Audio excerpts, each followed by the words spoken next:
what?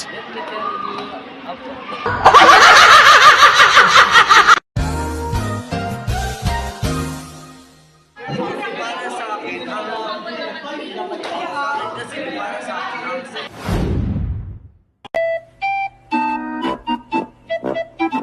Another period, considered as the golden age of poetry.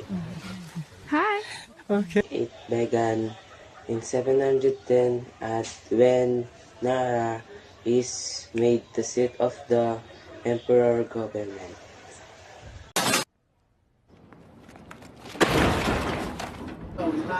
After knowing the Nara period in the Japanese literature, now let's go to the Indian literature for further exploration about the literature of the Asia.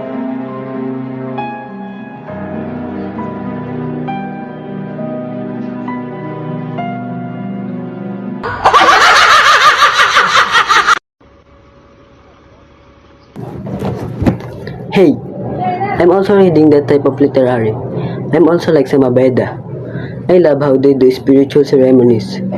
And I love how they connect with spiritual by singing. What is Rigveda?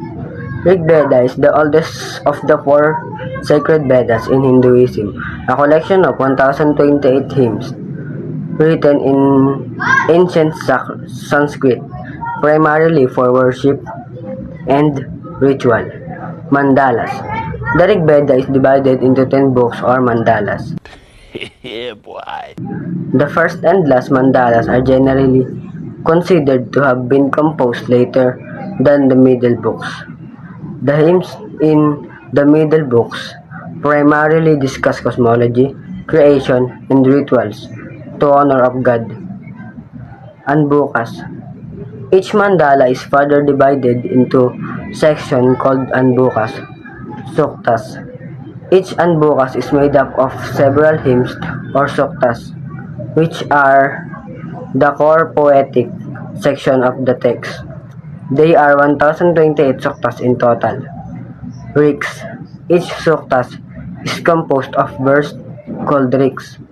The Rigveda contains around 10,600 verses in total.